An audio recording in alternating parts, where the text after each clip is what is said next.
Welcome to this explainer. Today we're decoding the hidden thermodynamic principles and really focusing in on the three fundamental laws that are literally powering our world.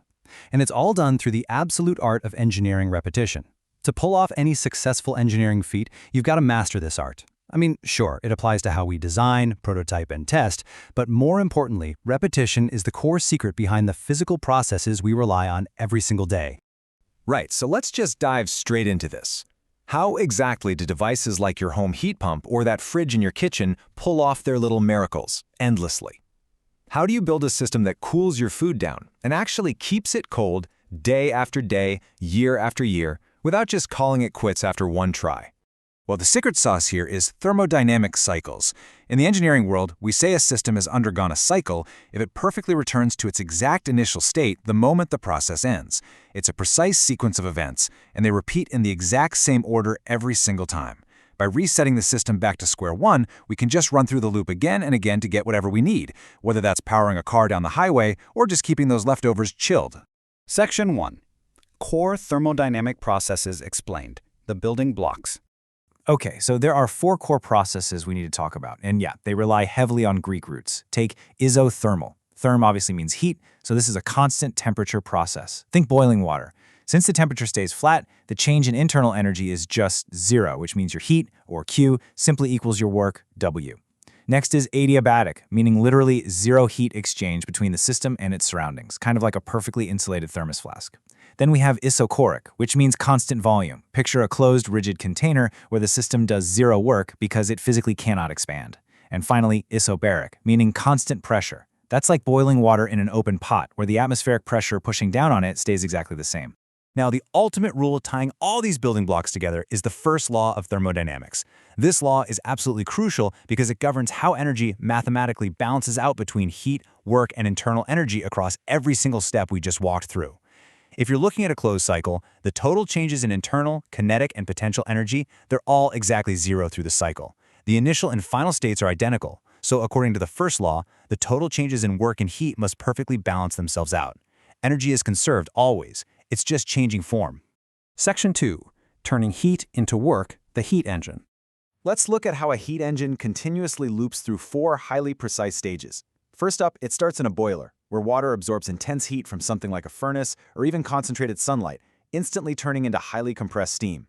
That steam bursts right into a turbine, expanding violently and rotating a shaft to give us direct, usable mechanical work. But since you can't perfectly convert all that heat into work, the leftover excess gets dumped into a condenser, which acts as an energy sink. Finally, a pump repressurizes the fluid, which requires just a tiny bit of work input, and shoots it right back into the boiler. It is a relentless, elegant loop. Section 3. Inside the diesel cycle, high compression power. This contrast is absolutely fascinating. In an Otto cycle, which is what you'll find in most gas-powered cars, a spark instantly ignites a premixed combo of air and fuel. It happens so incredibly fast that the volume of the cylinder doesn't even have a chance to change. That makes it an isochoric or constant volume heat addition. But a diesel engine? Totally different beast. It takes pure air and compresses it until it is insanely hot. Then, it injects fuel straight into that superheated air and boom, it auto-ignites instantly, zero sparks required.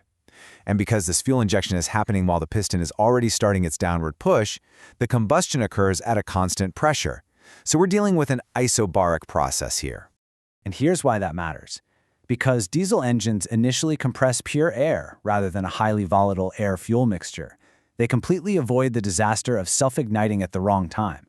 This means engineers can safely crank up the compression ratios to anywhere between 12 and 24.